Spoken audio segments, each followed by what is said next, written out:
Inadvertently might be live. This would be really funny if I was actually live. I think I might inadvertently be live. I am. Shit. Hello everybody and welcome to the United Stand. You know when you're doing a test stream, which I do before every stream, and I press start streaming instead of start recording? Yeah, sort of just done that. But look, it's fine. I'm used to live content, so do not swear. We're live and we're up and running. So let's just get into it. Okay, so we're going to be talking about certain things tonight.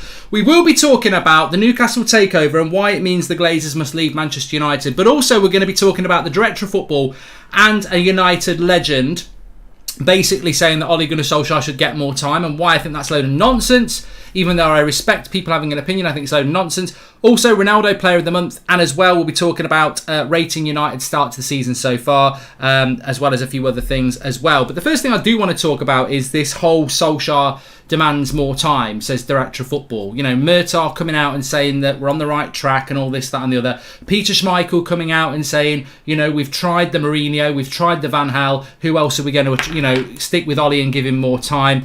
And I also want to just really just hit right out from the start and say, smash this out of the park and say, you know what, at the end of the day, this Newcastle takeover is going to impact everybody, and I'm going to tell you why it means the Glazers should sell this club and get out now, because I believe it's going to get a lot worse for them because they can't compete with this sort of level that's coming up. So we'll talk about that as well in a moment. But Daniel Kirk says big shout out to Marcus for receiving the degree from Manchester University, my national treasure, Daniel Kirk. Yeah, we'll talk about that as well. It's a very good point. But look, let me just start off. I mean, I'm all over the shop here, but this should... why is that there? Bang, bang. Okay, we're sponsored by Ultimate Football Fan on the channel today. Ultimate Fan, sorry, not Ultimate Football Fan. It's a fantasy league app. Ultimate Fan is a fantasy football with a twist. Image fantasy, imagine fantasy football combined with super cool pack openings. The game is super simple to play. All you have to do is be over 18 and download the app totally for free using the link in the description. Follow the sign-up system and then you'll be able to start opening packs and filling in your team for this coming weekend. There's also Ultimate Fan Plus for you to explore. This section features paid for gold and silver packs where you can receive extra cards, exclusive content and much more. Each week there are prizes available for the teams, and the one that performs the best gets a prize pool of £8,500. This week Ultimate Fan is taking an international twist with points being awarded for players based on how they play for their national teams, which is very interesting. They've still got the prize pot of £8,500. Free to play, you must be over 18 and you score points this weekend from the players that are playing in internationals. This means I've had a total overhaul of my team. I'm going for an all-English attack with Sterling, Foden, Grealish and Rice, and I've swapped in another Brit with Andy Robertson taking the place of Max Aarons in defence, because obviously Max Aarons is not an international and Andy Robertson is. This week you can also get national team cards instead of club cards, and I've packed France, so hopefully that will bring in some nice points if they beat Belgium in the Nations League, which they did. And also they're playing on Sunday night against Spain as well, up the Pogba and Varane. If you want to check out my team, we've just posted a pic on the United Stand Twitter. If you head over there, you can put yours into the replies as well, and we'll check those out. If you want to take part in this awesome week's game, then hit the link in the description below and you can start playing Ultimate Fan today, because it's normally for Premier League football in the normal domestic league, but of course, as I said, you can do it for the internationals this week, and you do get an international team card as well. Thanks again to Ultimate Fan for supporting the United Stand. You can play it through the link in the video description. You must be over 18 and it is free to play. So get in, get your packs open and see how you do. But look, I want to start off talking about this. Look, first of all, can I just say, I want to talk about how Schmeichel's saying that, you know, we've had Van Gaal, we've had Mourinho, and we shouldn't try anything else at the moment, and we should give Ole time. Look, I'm not Ole out, but I certainly do not like the world where you're Ole out or you're Ole in, and you're either an Ole apologist and you're absolutely adamant that everything's fine, or you're Ole out and everything's terrible. The truth is in the gap between. I don't think it's time to sack Solskjaer yet, but I definitely think it's time to hold him accountable. And this is where the world we live in now. I mean, I've just watched James Bond this afternoon. I quite enjoyed it, but God, could they throw more? You know, could they tick every box in that film if they tried? You know, they're just everything. They're appealing to everybody, and I'm like, you know, the world is not a tick box exercise. The world is the grey areas in between. And yes, you've got to stamp all sorts of bad behaviour out, but the reality is, Ollie in and Ollie out, it's absolutes. I want to live in the world between. And the reality is, I don't think it is a good start to the season. I think there are real concerns, and I think it needs calling out. So when Murtagh, the director of football, comes out and says things like, we've got a long-term strategy and we've got confidence in that, and we've got to stay calm and don't get carried away. I mean, what are we doing? Are we trying to win trophies? Are we trying to bake a bloody cake? You know, the reality is, are we baking a cake or are we watching a fire? You know, I don't think in football taking your time and having patience really works in the modern game. The football's just changed completely, and I'll bring the Newcastle thing in a minute. Football has changed completely. Building a project over 4 or 5 years belongs in the bloody 80s. Newcastle were going to get relegated a week ago. They're now going to win the bloody Premier League at some point in the next 5 years. Boom. Lampard's the manager in January. Tuchel's the manager at the end of January. They win the Champions League in May. Boom. It happens really quickly. And you know what? I'm fed up of it's going to take time. We're on the right track. We've got things in place. We're trusting the process. What bloody process are you trusting over the last 3 years? We've won sod all. All we've done is specialise in coming second or runners-up or semi-finalists. They talk like this plan has bared fruit. All we ever hear out is, the structure's so good. Screw your structure. I want a bloody trophy. 3 years without a bloody trophy. This is a long period. And we went to sit here and go, everything's fine. Let's wait for another trophy. Well, I tell you what. Some people will say, well, if you want to bake a really good cake, Mark, then it does take time. You need the right ingredients. You've got to put it in the oven and cook it. You know something else that gets hot, that takes time, that's not a good thing? A fire. What if we aren't baking a cake? You know, what if someone's gluten intolerant? But more importantly, what if this journey United are on isn't building for the future? It's actually a burning bonfire that's getting bigger and bigger and bigger. You know, not everything that takes time ends up being good. A fire that's burning can turn into a bloody big fire, and you know, maybe put the fire out before it gets any bigger. So look, I'm not saying we're in a bad situation. I'm not saying we're in, but I certainly don't think we're. I've got to say, I do not think United are building anything. I don't. I can't see any evidence of what we're building. And you know what? Murtagh said as well that the squad. They're buying a squad and building a squad that challenges now and in the future. What a crock of crap. What a crock of crap. Have you actually looked at our squad? What future's this then? I wrote a list, right? Conceivably, in the next 2 years, maybe even the next year, most of these players will be gone. Ronaldo, Cavani, Matic, Pogba, Lindelof, Bailly, Telles, Van der Beek, just to name a few. Future players are Greenwood, Rashford, Sancho, Wan-Bissaka, De Gea, McTominay, Shaw and Maguire. Most of them are English. So this nonsense that we're building something for the future, I'm not having it. I don't actually think we're building anything for the future at all. I think we've got an amazing abundance of young talent, but I don't think we're buying for the future. Varane's 28, Maguire's 28, Ronaldo's 36, Cavani's 34, Matic is nearly retired, Pogba's out of contract and 28, Lingard's 28. Bruno's getting on, past his mid-20s now. It's not like if we wait 3 years, they'll all be bloody gone. And you know what? Cynical me, I just think this is the plan for United now. Always say you're planning for the future. Never get there, but keep the optimism that we're on a journey. Optimism of being on a journey keeps people excited, keeps their hands in the pocket, keeps their eyes on the prize. You know, if the truth was put out that, we're probably in a bit of shit again, people would, probably not be feeling like that. And I do think that, obviously, look, in relation to Murtagh, in relation to Ollie, in relation to Woodward, in relation to anybody associated to United, I'm not saying they're bad people. They've got a job to do. Their job is to keep the money rolling in, to keep the positivity. They're basically Glazer's lapdogs. That's what they are. They're employed by the Glazers. And ultimately, I don't think the Glazers are a good thing. And let me just bring in this Newcastle takeover for you. This Newcastle takeover, this is not, people. I've heard United fans saying, "Oh, you know what? It's just another Jack Walker. It's just another Roman Abramovich. It's just another Sheikh Mansour." These people are way richer than them three combined. The money they've got is ridiculous. This is, look, all I can say is, I don't want to come across as a bitter sod. I don't want to come across as, I'm so jealous of Newcastle, because I'm genuinely not jealous of Newcastle. I personally think United could go toe-to-toe with Newcastle if we were run properly. But we can't go toe-to-toe with them in the Glazers arena, and I think the Glazers should sell now, because it's inevitable this is going to get bad for us. You know what's going to happen with Newcastle, right? Newcastle are one of the richest clubs in the world now. They're probably the richest club in the world.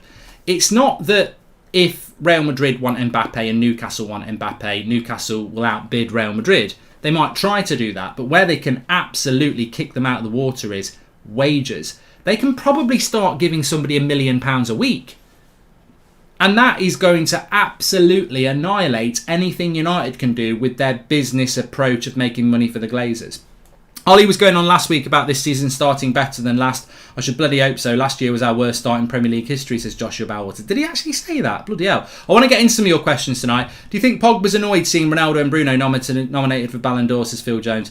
I'm not really bothered, Phil, to be honest. Ollie is protected by the media and ex-United players, or he would have been exposed for the fraud he is, says Adwali. Vibes ain't good enough to win trophies. Ollie's shown time and time again he won't change, so he needs to go, says Adwali. Look, you know what? I don't want this show to turn into an Ollie in or out thing. That's not what it's about. But what I'm talking about is I'm very disappointed from what I'm hearing from the club twice in a week about long-term strategy. We're on the right track. We're not on the right bloody track. We're not on the right track. And you know when Ed Woodward opens his gob, or Murtar opens his gob, or anyone employed by United opens their mouth, they're speaking for the Glazers. And I don't think some people understand this. They are speaking for the Glazers every time they open their mouth. And I'll tell you about business. The best thing about business is to, if there's a problem, is to cover it up. You know, if you are, what's that line out of, I think it was in The Office or something, David Brent, he's like, if you're a salesman and you're struggling, do you go out in a cheap shirt, in a cheap suit and get taxis, or do you go and hire a bloody Ferrari and get a Hugo Boss suit? It's all about perception, isn't it? You know, even though there's trouble there. And this is what businesses do. United are all about perception. They've spent money this summer and they've backed Solskjaer. It's not started off well, so they're now saying, well, it's all about progress and everything like that. The Glazers don't want to sack Ollie or Carrick or anyone because they protect them.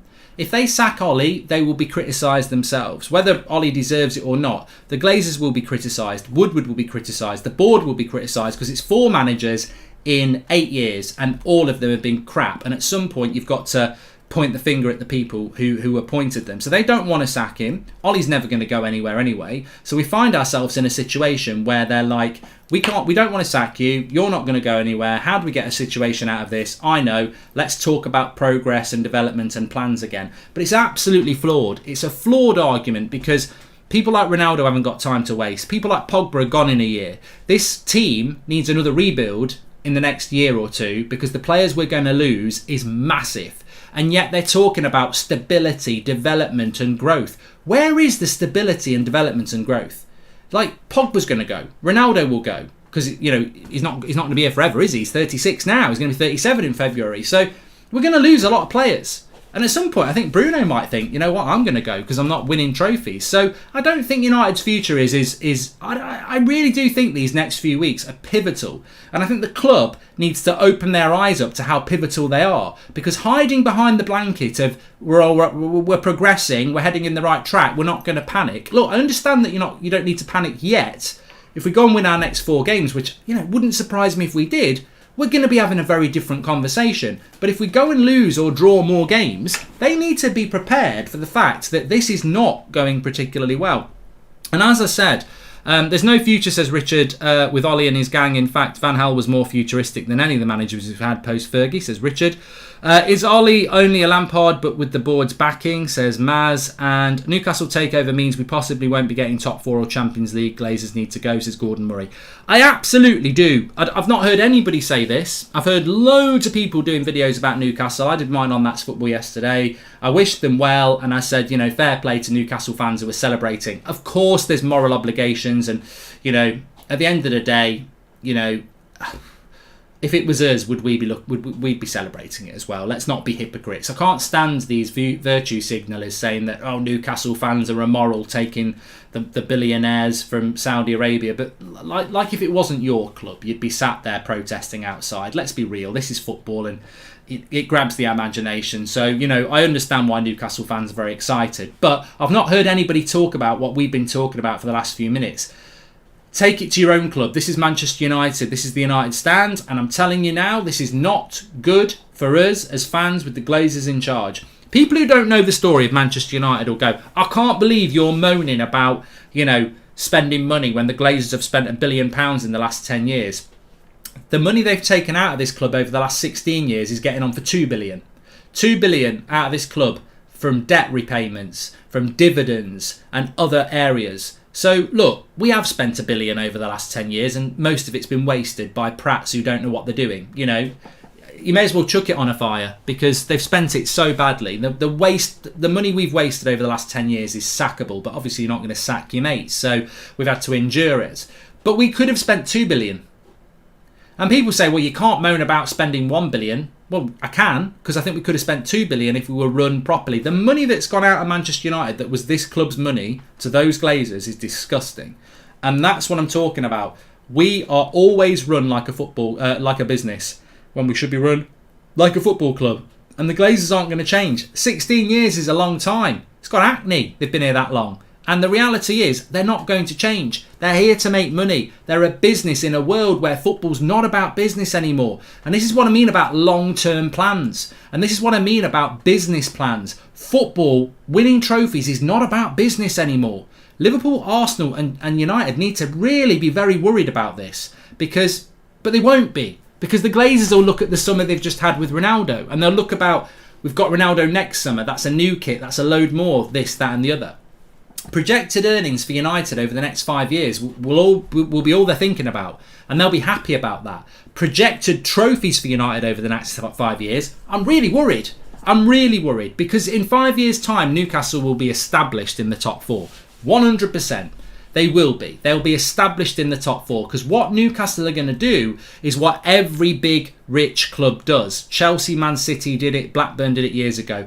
They're going to be ruthless. Ruthless the way we should be. If it doesn't work with a manager, bye-bye after 6 months. A new one comes in. If it doesn't work in with a certain player, in the reserves, you can piss off somewhere else whenever you want to. We don't care what your wages are because we've got loads of money and we'll keep spending it. This is what Newcastle are going to do for the next 5 years.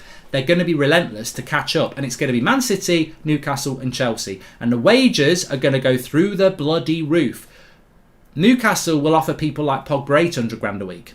They'll offer Mbappe £1 million a week. I don't think those players would go there yet, but in 3 or 4 years, there's no reason. As soon as Newcastle are in the Champions League, I said it with Man City, as soon as they're in the Champions League, game over for anybody else, because that's when they can go, we've got Champions League football and we can offer stupid money. But the Glazers need to get out now. They won't get out now, but they need to get out now because this is going to get worse. Because if you've got Man City, Chelsea and Newcastle who are basically going, right, we can afford Mbappe and we want to pay Mbappe's wages.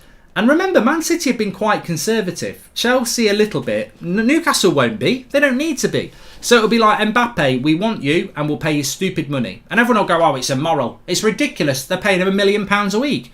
They'll still get Mbappe. And Mbappe's the example here. United won't be in that conversation. You know what? Let's have a hypothetical summer in a couple of years' time, right? Newcastle are in the Champions League. Julian says the Glazers, Murtaugh, Fletcher, Ollie and the coaches, it's all one big con job, constantly shifting scrutiny from one to the other. They all need to go, says Julian S. Well, look, imagine this hypothetical. I think this explains it perfectly, right? 2 or 3 years' time. I don't know. 2 or 3 years. Jude Bellingham, right? Jude Bellingham is on the market, right? United really would like to buy him. United have a chat with Jude Bellingham. We're in the Champions League, Jude. Hey, Jude. Come to Man United, okay? And we offer him, 3 years' time, we offer him 350 grand a week, yeah? Newcastle have just got in the Champions League. They ring up Jude Bellingham, they say, come up to the club. And they go, look, we're ambitious. We want to win the Champions League in the next 3 years. We want to win the Premier League in the next year. We're going to give you 600 grand a week. And you're in the Champions League. And this team, we're going to keep spending and spending and spending. We've got 50,000 fans here every week. he signs. This is the future for Manchester United, because we're going to be run like a business and other clubs are going to be run like football clubs who just want to win. And this is why we've struggled for 16 years under the Glazers and the ownership. It's going to get worse. And I tell you what, some people feel it's tipping point now. I don't think it is. I still think that if Newcastle hit their limit, which I think they will, obviously Chelsea and Man City are going nowhere. So you've got 3 billionaire clubs who just want to spend money going up against each other. There's still a 4th place there.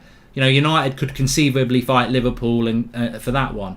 One more billionaire, and the Arsenal are continually being linked to a billionaire. One more billionaire and it's over. We're out, because you only need 4 billionaires at big clubs and we're out the top 4. We don't have an ownership structure to do it, because they're not about spending money. They're about making money.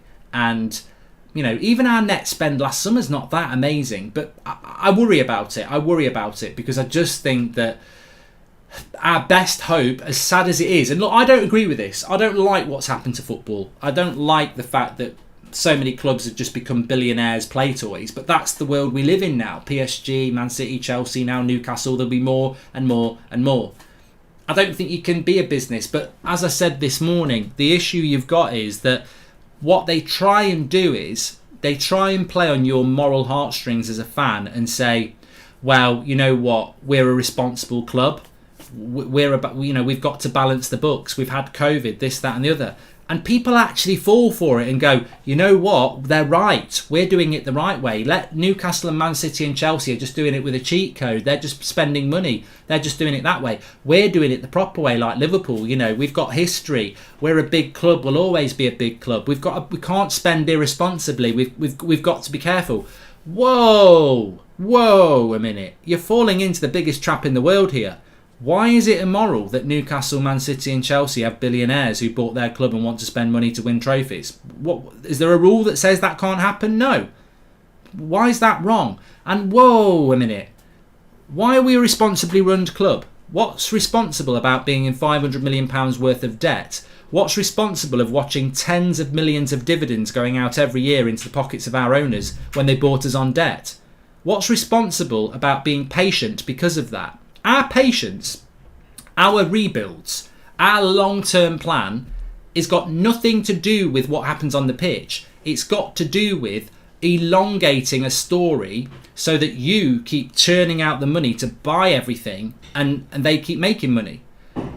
If Man United were taken over by the richest man in the world, or woman, and that person was a lifelong Manchester United fan, imagine the Glazers sell the club tomorrow to, let's just give him a shout out, super chat here from Gordon Murray. He says this is depressing, things aren't going to get worse. So Gordon Murray, who's obviously a Man United fan, imagine Gordon Murray is the richest man in the world, right? And he buys Manchester United tomorrow and he employs everybody he wants to employ. Do you think he's going to say next Monday, this is a 3-year plan. You've got to look forward. It's a long-term projection. We're heading in the right track. We're not going to panic about the start to the season because it's a long-term plan. Do you think Gordon Murray, the new owner of Manchester United as a billionaire, is going to talk about 3-year plans? Or do you think Gordon Murray, the billionaire who wants to win trophies, is just going to go, this ain't going to take 3 years. This is going to take 3 months. I'm changing this. We're bringing this in. And I tell you what, if it doesn't work, we'll change it again. It's a nonsense. It's an absolute nonsense to talk about 3-year plans for your first team. 3-year plans for your youth setup. 3 years plans for your stadium. 3-year plans for, your overseas scouting system. But 3-year plans to start playing good football when you play 60 games a season and you can buy players twice a year and you can change your coaching setup tomorrow. It's a nonsense and it's a smokescreen, and we're being manipulated basically. And to be honest, some United fans are falling into the trap. They're like, well, things have really improved over the last 8 years. We've got a better youth system now that we're not promoting people from because the main squad's too heavy. Where's the good style of football then? Where's the United way? Oh, it could take years for that to happen. Carrickey has got to get on and train up some CDMs. I'm talking from a helicopter view here, by the way. I'm talking about Newcastle takeovers. I'm talking about our ownership. I'm talking about the projected official public line coming out of the club. And I'm talking about those fans who swallow it up and go, you know what, we're heading in the right track. I'm not talking about sacking the manager. You know, for me, I wouldn't be surprised if Ollie goes and wins the next 4 games and we go up on the roller coaster again. But at some point, you know, it's going to probably going to come plummeting down. I want Ollie to win as a title. I want this path to be the right path. I just think it's frustrating nonsense the way they sit there when we've taken 14 points from 21 and start going, we're not going to panic, we're on the right track. Why are you not bloody panicking? Because you're a business and not a football club. If I'm a football club owner of Manchester United, I've brought Ronaldo in, Varane in, Sancho in, I finished second last year, I've already got loads of good players, and I've started the season like that, the last thing I'm going to say publicly as a director of football or as a CEO is, we're heading in the right track, we've got to be patient, we mustn't panic, it's all about the long term. What a crock of nonsense. It's ridiculous, you know, and as I always say, you know, maybe Ollie and his coaching setup would work and perform better if they had pressure from above. If they had somebody saying, you're gone by Christmas if you don't sort this out because you've had more money than any other Premier League manager in the last couple of years and you've got probably the best squad in the Premier League, you've certainly got one to compete for a title, and at the moment it looks like you're projecting to compete for 4th place. Get your arse in gear, start to play good football, or you're gone. And maybe Ollie would respond to that a bit more. But it's not even Ollie's fault at the end of the day. Some people will say, you know, you're having a laugh, but it isn't. The leadership in that football club is poor, and it has been poor for a very long time because it's not football people. And as I said, I think that this talk of long-term time and all this is a joke. But it's interesting because I wanted to bring this in as well. Peter Schmeichel, I saw an interview with him and he said, you know, people wanting to get rid of Ollie, what do they want to do? We've tried everything else. We've tried Moyes. We've tried the Premier League manager. We've tried the winner in Mourinho. We've tried the experienced technical coach in Van Gaal. You know, now you've got to stick with something that you know, somebody who knows the club really well. We've got to give Ollie time and this, that and the other. And I'm like, you know what? Peter Schmeichel's got every right to have his opinion. Of course he has every right to have his opinion. But this is like what England did. England, the bane of my life. I couldn't give a toss about England unless it's the World Cup and then I'll go in a bubble for it, or the Euros. But England did this. We tried the foreign coach, right? We had Ericsson and we had Capello. Oh, that's a bad idea. We won't do that again. Let's appoint crap English coaches like Hodgson and Southgate again. We'll never try that foreign stuff again. No. Just give me chips and egg. I don't want any of that foreign muck anymore. This is the FA. What a load of nonsense. Because if you are going to appoint a foreign manager who's not an English manager, right? Maybe appoint the right one. Like Ericsson and Capello are basically Italian and Swedish Tony Pulis. They're obviously better than that, but their style of football is bland. If they were a food, they'd be bread and butter. You know, just bland, negative Serie A coaches. If you're going to appoint a foreign coach, maybe go and get a Thomas Tuchel or a Ten Hag or someone like that. Go and get somebody who actually plays football. No, we've tried the foreign route now. Let's not do it again. Even though you appointed 2 of the most boring managers you could possibly appoint. And this is what I mean about United. You know, Peter Schmeichel is wrong. He should not be saying, well, we've tried the foreign coach. We've tried the winner. We've tried the Premier League coach. So let's just stick with what we've got. What a defeatist attitude to have. You're telling me that because we've tried Mourinho the winner, another winner won't win. You're telling me because we've tried David Moyes, another established Premier League manager wouldn't work. It's this closed shop thinking that people talk before they think. And look, I'm more than capable of that. But let's not pretend there's not alternatives. Let's not pretend that other coaches would have more than 14 points from 21 with the situation we're in. I'm more than happy and capable and comfortable having the conversation that, look, we're not at that point yet where we need to say, you're gone, you're sacked. We're not at that point. But we're certainly not at that point where we need to sit here and go, well, there's nothing else we can do. We've just got to stick with it. We've got to keep giving it time. We're 3 years in to this project. We've had a bad start to the season. And if it doesn't get any better, then I think United do need to look at a change. Now, I believe we can go on a good run because I've got trust and faith in the players that we have. And I hope that Solskjaer and his coaches are really giving themselves the kick up the backside they need to, because if they come back from this international break and keep doing what they were doing before it, then I see trouble ahead. But what frustrates me mostly is the way we're not in a good situation, but yet again there's no leadership from the football club. It's all about long-term planning and projecting, and we're on the right path. And yet again, ex-players sticking their nose in, or the media sticking their nose in and going, you know what, give it time. And I think, you know what, if it wasn't an ex-United player, they'd be all over him. And it goes back to what I said a few days ago. Ollie is protected because of what he did as a player. Even I do it. I've got to be honest. I think if Ole Gunnar Solskjaer hadn't played for United and the manager we had now was Mourinho, I'm not saying I would be Mourinho out, but I'd probably be a little bit firmer on it. So look, maybe Ollie and Carrick and everyone sits there, and some United players sit there, and some United fans sit there and go, well, I can't believe people are talking about this, it's wrong. But you know what? At the end of the day, I actually think he's in a more comfortable position because of what his history is. I think, people would be more on his case if he wasn't. But as I said, to me, this is not really about saying Ollie out. I think that will take care of itself over the next few weeks, and I'm hoping we're going to pick up some results. And next international break, we won't even be talking about this sort of stuff. But I am fed up to the back teeth of the mantra that comes out of this football club, especially on a week where Newcastle are now part of the party. The money they've got now, and we're talking about projects again. Because as I said, and I'll repeat it, when you've got a situation where a football club keeps talking about COVID, or we've got to act responsibly in the market. Why have you got to act responsibly? Can you please? But we fall into it. I've done it. We fall into this trap. Why do we swallow this crap from CEOs and communications and all this about United? We've got to act responsibly. We can't spend what we don't have. Why don't you have it? Because you're owned by the Glazers. End of story. We've got to spend responsibly. Why? Because you're owned by the Glazers. Thank you. We've got to operate within what we can spend against cost and this, that, and the other.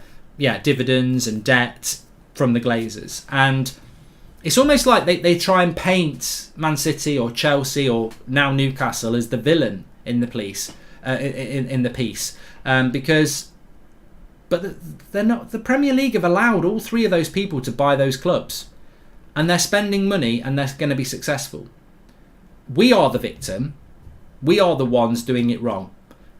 I wish billionaires couldn't buy football clubs, and I wish every football club was run in a way where it's about the money you generate as a football club. But it's not. We live in a Premier League now where a billionaire can get hold of a club, and they can find ways to make that club be able to spend more than they make. There was a great point, I think, on Sky today where Newcastle's shirt sponsor for this season is 6 million. That's because Newcastle shirt sponsors are 6 million for a year. How long will it take for some Saudi Arabian company or something to do with Saudi Arabia to come in and give them a £50 million shirt deal? Because that £50 million shirt deal will be £50 million that they can spend. It's wrong. Of course it's wrong, but they'll find a way of doing it legally, because how can a Newcastle shirt sponsor go from 6 million to 50 million? The reason it was 6 million is because that's how many shirt sales you sell, and that's what's economical for that particular sponsor.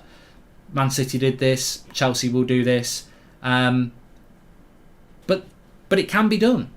And we're in a situation now, and Arsenal are in the situation, and Liverpool are in it, and Spurs are in it, where those clubs are being run efficiently and responsibly.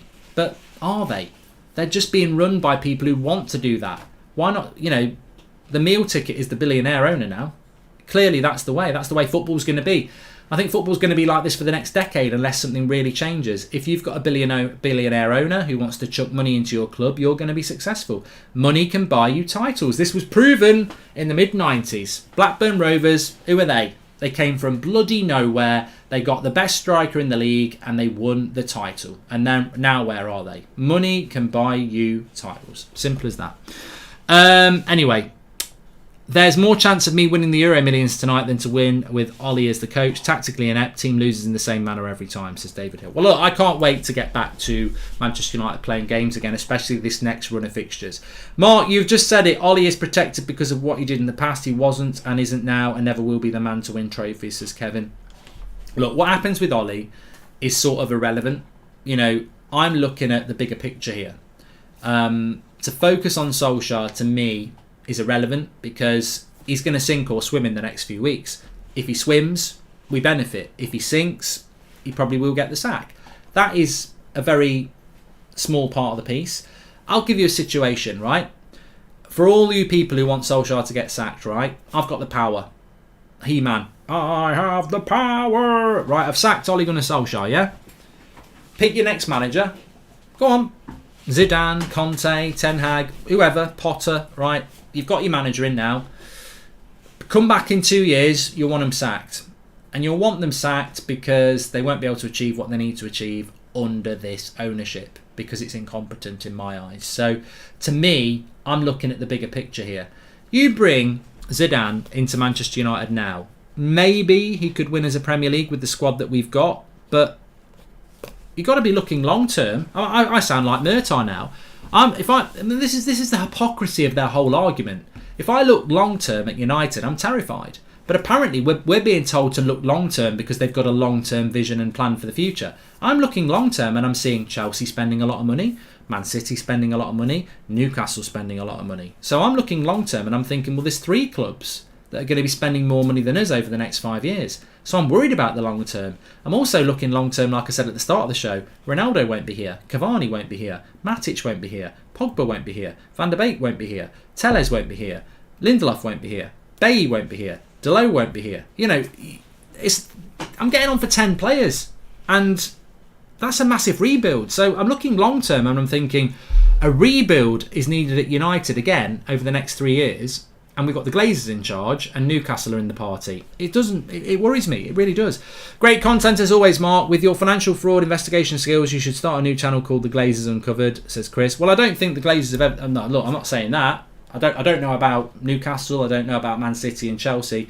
I don't think the Glazers have done anything illegal.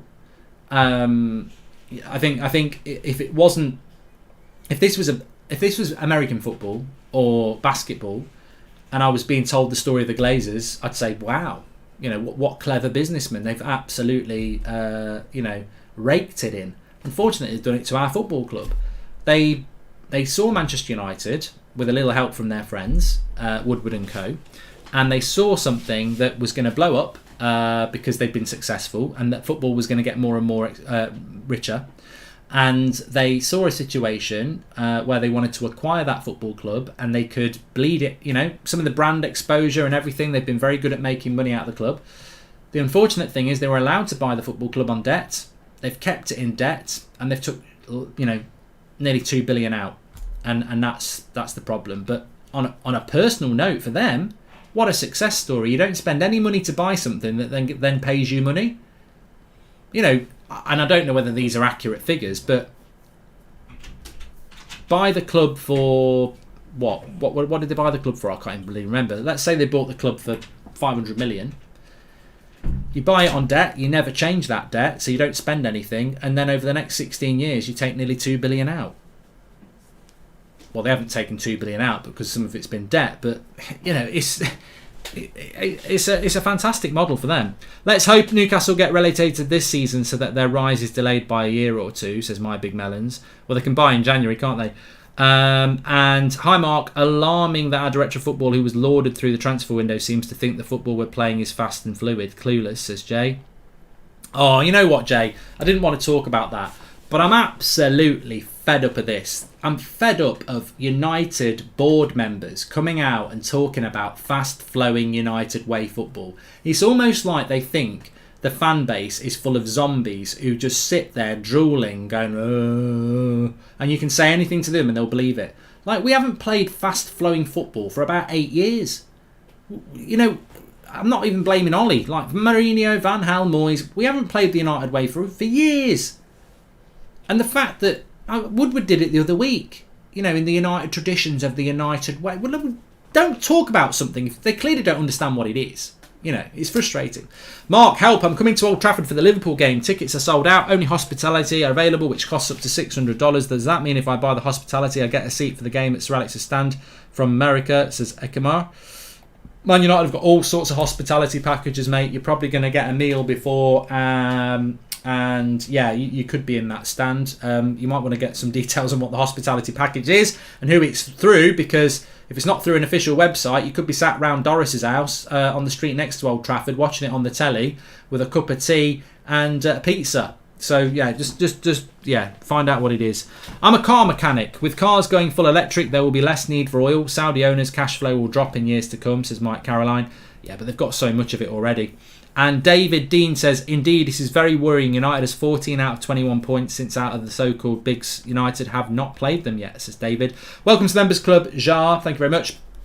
Look, I did want to talk about that, actually. Let's get a bit interactive here. Do you think...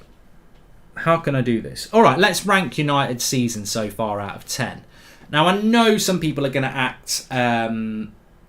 look, I just want to make it clear that what I'm talking about tonight isn't an open season pop at Ollie. I know a lot of you have done that. That's not where I'm at. I really, if I had the power, I'm He-Man again. If I had the power, I wouldn't sack Solskjaer tonight. And everyone would boo me for that. If I could sack Solskjaer tonight, I wouldn't do it. I feel that let's see what happens over the next 4 games, and if he produces the results with the players we've got, I'd rather succeed with what we've got than change it. That's just what I am. So I wouldn't sack Solskjaer tonight, and I know some of you would. But what I would be doing is putting a massive amount of demands on him and his coaching setup. And that's what's frustrating me at the moment, is that the leadership of this football club is incompetent. It's so visibly PR spin. They're catering to idiots. The stuff they put out, and we were just speaking about it a couple of minutes ago, the fact that they mentioned fast, attractive football and we haven't played any, just shows how little respect they have for this fan base, because they talk about things that aren't happening and they're trying to play on your emotions. They talk about long-term plans because they don't want you to see the fact that it's going wrong. Who in football has a long-term plan? Like, you don't need a long-term plan. Thomas Tuchel came in January and won the Champions League in May.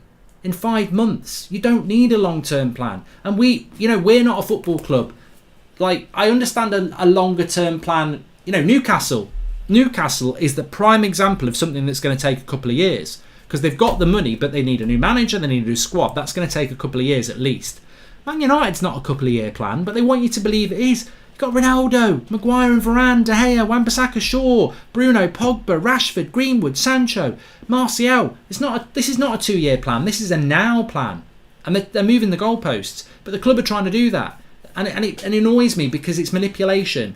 They should be demanding now. They should want it now. Abramovich doesn't come out and make press statements. He just gets rid of people if he feels like, Lampard, you've got the money, you've got the squad. I don't care whether you're a club legend, out you go. And this is what frustrates me. We're always a club that's planning 3 years ahead. Why? And it needs calling out. And this is why I like it when someone like Gary Neville starts talking about it, because, they should talk about it. We're a team that's ready for now. And we should be about the now. And talking about, Andre says, for them and a large portion of our fan base, the United way means just having an ex-player as a manager, says Andre. 3.5 out of 10, says Titus. And they spin it as a 3-year project, but I'm just taking the last 8 years and struggling as we aren't seeing any improvement, whoever the manager is, says Gordon Murray. Mate, you've probably just hit the nail on the head there. What's been the most consistent thing about you? I said this 2 years ago. What's the most consistent thing about United in the last 8 years? And apart from David De Gea, it's the Glazers and it's Ed Woodward and co. We've had 4 different managers. We've had a load of players coming in and out. The one thing that's been consistent is that the standards have dropped below a level that we should accept, and the Glazers and Woodward and co have been in charge. And they're always looking to find a way to deflect from them. And that's why they love having Ollie there, because you get the nostalgia, the United connection, and a manager that everyone loves. And it protects them. And that's why they won't remove it, because it protects them, and it protects them from their own incompetence. I'm more attractive than the football Ollie plays, says Big Debbie. Hearing Donny van der Beek to Newcastle on Twitter, any chance in that happening? Well, they've got the money. Probably be a good move for Don. Look, anywhere would be a good move for Donny at the moment, because he'd get to play. But let's mark the season out of 10. So far, mark this season out of 10. 1 being terrible, 10 being brilliant. I'll give you my score straight away. 5. Now, some people would say that's a bit high, but 5. 6 is average. just below. I'd say this is below average. It's not irreparable, but it's not good. I would have expected an 8 or 9 from those opening fixtures, which were Leeds, Southampton, Wolves, Newcastle, Villa, Everton, and West Ham away, wasn't it? So from those 7 Premier League games, I would have expected to have 18 points from 21. And from the first Champions League games, I would expect to have 6 points. We've got 3. And the funny thing is, we've got 14 points. We never should have beat Wolves, and we shouldn't have beat Villarreal. So, you know, I'll give it a 5. It could have been a 4 or a 3. I'll give it a 5 right now. That's not good. That's not good. And I don't know why anybody would argue against me giving it a below average 5. I can't understand why anybody would give it anything above a 5. And I might be being a bit generous. You know, there's a lot of people saying 4, really, Mark. Mark, missed my last super chat at your channel. 4th time missing my super chat, says Kay. Well, don't do it, Cameron. I can't guarantee they'll always get read. I try to read them out, but if I don't see them when they're clicked up, then I do miss them. So I apologise for that, and I've always said that. So sorry, I'm very sorry. But, you know, it's not always easy to read it. I'll try and go into the back system and read it in a minute. But apologies for that. Phil Jones to Newcastle won't happen ever again now. Kev, you know, that's the sad thing. It could have happened, but with Steve Bruce gone, it won't happen now. But no, I think a 5 is probably a little bit generous, but I would argue with anybody, I don't care who it is, I would argue with anybody that 5 this season doesn't deserve more than a 5. And to me, that's the headline. So far, United's season is a 5 out of 10. That's not good enough. It's below average. So I don't care whether you're Ollie in or you're Ollie out. I don't care whether you're Gary Neville or you're Peter Schmeichel. I don't care whether you're the biggest top Man United fan or whatever. I'm not bothered, because this season has not been good so far. There is no positive. And anybody who says we're 2 points off the top of the league, well, on Arsenal less than 6, on Everton 2 points off. The league table means nothing at the moment. You know, the team that's top of the league is probably only 10 points clear of relegation. So end of November is when it starts to sort of spread. It's not been a good start to the season. And I think the next month until the next international break in November is absolutely crucial. You play Leicester away, you play Atalanta, you play Liverpool at home, you play, I think we play Villarreal maybe, or do we play Young Boys again? I can't remember. Spurs and Man City.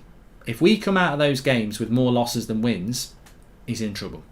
Watched Ince driving with Goldbridge and I liked it, says Titus. I should have dropped the link in the video description. It's absolutely fantastic. I will drop that link in the video description, actually. It's very good. Career mode when? Not tonight, Rita. I'm not talking about career mode tonight at 8 o'clock on a Friday night. Chill out. Probably do it tomorrow, to be fair. We've got Atalanta twice. So yeah, it will be very interesting how it pans out, because I believe that it's going to be interesting. But as I said, that the point of this video tonight was not to really focus on Ollie. If anything, I'm a little bit. I get a bit frustrated. I suppose I'll admit it. I get a little bit frustrated with the whole Ollie out, Ollie in conversation, because I feel that it takes us away from the most important thing. I remember saying this at the start of last season. I'll be Glazers out. I want to see the Glazers go before I see Ollie go. And look, I know that's totally unrealistic. I know that's not going to happen. But I still stand by that. I would much rather see the Glazers go before Ollie went. Because I think, ultimately, if you sack Ollie, you bring somebody else in who's probably going to have the same problems. If you change the Glazers, they're probably going to get rid of Ollie anyway. And that would obviously make a massive difference to what happens with Manchester United. So yeah, I'd be surprised if anybody didn't agree with me on that one.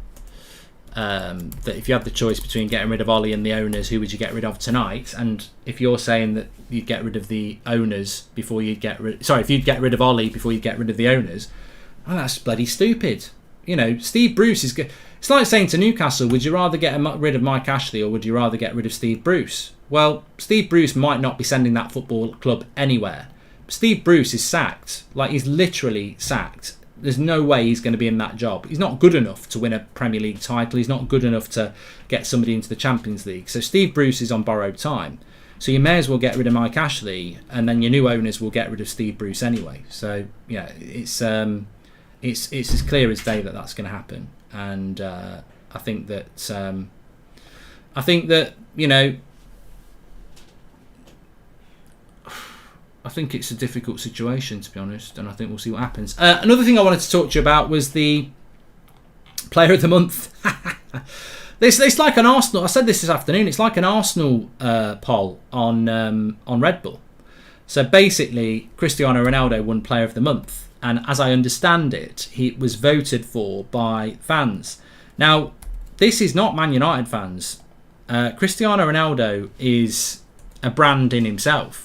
Ronaldo FC and Messi FC and other FCs we're all fully aware of. But Cristiano Ronaldo, I just find it funny. Would I have given Cristiano Ronaldo Player of the Month, Premier League Player of the Month? I don't know whether I'd have given him Man United Player of the Month, to be honest. I think it's David De Gea is my Player of the Month. So for him to win Premier League Player of the Month, you know, I'm not bothered, but I think it's funny.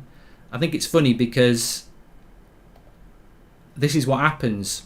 You cannot have a poll that's got Cristiano Ronaldo in it. He's just going to keep winning. A lot of people saying it should have been Salah. Well, look, I think De Gea was Man United's Player of the Month last month easily. Like, he made ridiculous saves last month. So, but look, well done, Cristiano. But that's the Ballon d'Or effect, isn't it? It's like the Ballon d'Or of the last decade. It's Messi or Ronaldo. There's probably been players that deserve it more, but you just can't escape this goatism of Ronaldo and Messi. So, well done to Ronaldo for winning it, and it did. But what I loved about it the most is it boiled so much piss, really. But look, I'm never going to be biased. I love Ronaldo. I'm absolutely over the moon that we've got him back. I still can't believe it. But for me, David De Gea has been our player of the season so far. He's been the most consistent performer. I think he's been absolutely fantastic. So I would have given it to De Gea or Fred. It was close, but I would have given it to De Gea. Are you going to do a chart show for the Player of the Month? I'm not bringing Player of the Month back, Shalinda, because I will bring Player of the Month back when we should have the chart. Sorry, I'll bring the chart show back when United play well. Last 2 weeks, I've been ready to do the chart show, and I've not done it because I'm not doing a top 10 of he was slightly crapper than the other one. Like, I want a top 10 where people are performing well. And at the moment, it would just be David De Gea, David De Gea, David De Gea, David De Gea. Nobody in a United shirt is playing well at the moment apart from David De Gea. You know, really well. Some people are doing okay, but no, we'll bring the chart show back when the players start bloody playing well. I mean, if you had a chart show for Chelsea or Man City or Liverpool, you'd be doing it most weeks, wouldn't you? But United can't bloody do a chart show because they're all playing crap. Absolutely crap. Make sure you smash a like on the video, by the way. Really appreciate that, as ever. Right, I'm just going to read some of your chats while we are live.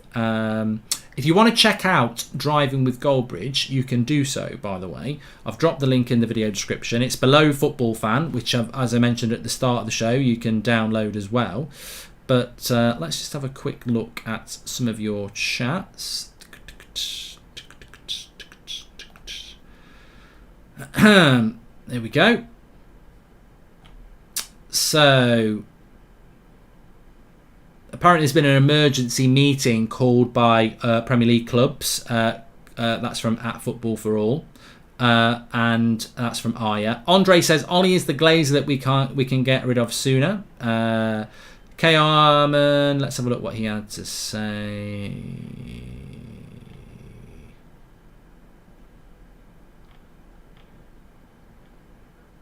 That is absolutely hilarious, right? So let's out the person. You know that guy K who did a super chat saying that my last super chat, 4th time missing my super chat. You didn't do a super chat tonight, mate, but other than that one. So maybe you're talking about previous shows. If Ollie leaves... Oh, no, he did. K, sorry, he did. He says, if Ollie leaves, Man United must consider Southgate. England never lost... I think we're better off without your super chats, mate. Thank you for them, but he's recommending we get Southgate. So basically, a troll moaning about not having his super chats read out. Probably why they didn't get read out. To be fair, bloody idiots! What a prat! What a waste as well. You know, there's people going hungry in the world, and you're saying we should get Southgate and spending a fiver to do it. Another 10-year no trophy mark, says Ardish. I think that's the scary thing, you know. I mean, I know that's a very speculative thing to say, but I've not heard anybody other than us discuss it in this way tonight. Now more than ever, I wish the Glazers would just go, because I can see it getting worse. What Newcastle's takeover does, in a sentence, is inflate everything. Wages. So if Paul Pogba, with nothing left on his contract, wants 500k a week, Newcastle will be able to knock that up to 800k a week. And if, you know, Man City want to buy Harry Kane, but they don't want to pay 150 million pounds a week, Newcastle will pay 150 million pounds a week, and then they'll pay 200 million pounds for the player. That's what's going to happen, and that's going to take it further and further away from Liverpool and Arsenal and United and Spurs, who are run responsibly. But running responsibly has got nothing to do with the fans. How can you run I'll put it like this. This is why I worry about the Glazers being in charge of United, with more and more billionaires taking over, right? Who is the worst owner? The billionaire who comes in and wants to spend all their money on being successful, or the billionaire who buys the club on debt and takes money out of the club? And to be honest with you, you've got Manchester United and you've got Chelsea. One has a billionaire who wants to spend money to be successful.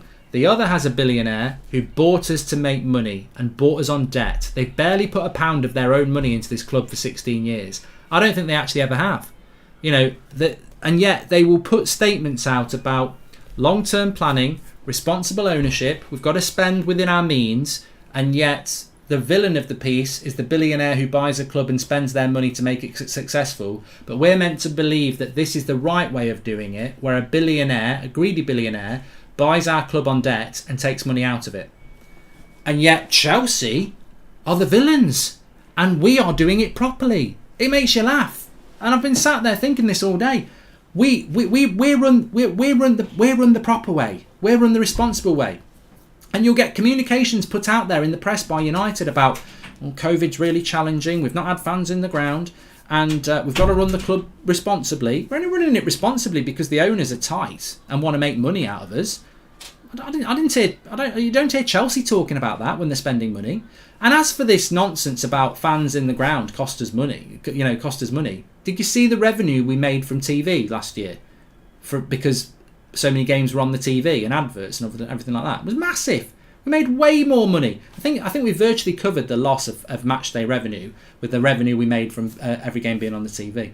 So it's crazy. It's crazy.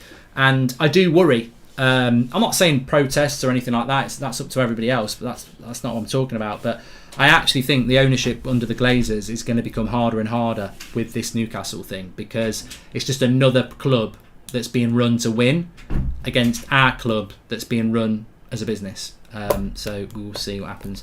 I'm going to replace Steve Bruce, says Sean Deitch. I'd love it. I'd love you to get the job. Who will be the next manager at Newcastle? Wow.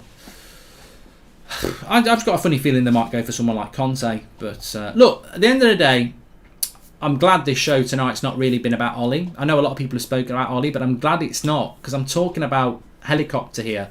I'm talking about the way the club's being run, and I'm talking about the messages we get. And look, whether it's the director of football, it's the CEO, they're all on the payroll. The payroll of who? The owners. And all they want is to keep making money. That's all they want. And unfortunately, I always use Formula One cars.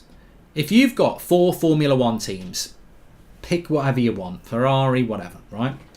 3 of them are owned by billionaires who want the quickest car and to win the title. And one of them has got great history and has got a quick car, but is owned by somebody who just wants wants the car full of stickers for brands, and just wants to finish in the top 4.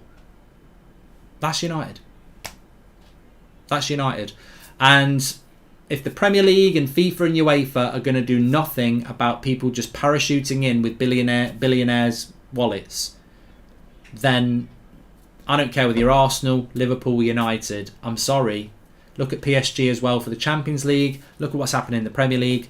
I think if you haven't got a billionaire owner who's just owning your club to win, I think it's going to get really difficult for Liverpool, for United, for Arsenal and for Spurs. It's over. You know, I think United might have a chance this year. That's why it's so important, because I think over the next few years it's going to get harder and harder. But let's wait and see what happens. Can I just give a big shout out to Ultimate Fan, by the way? The link's in the video description. Free to play. You must be over 18. Give it a try. You get your free packs to open. You get your national team as well. You can win points off the internationals. So links in the video description. Give it a go.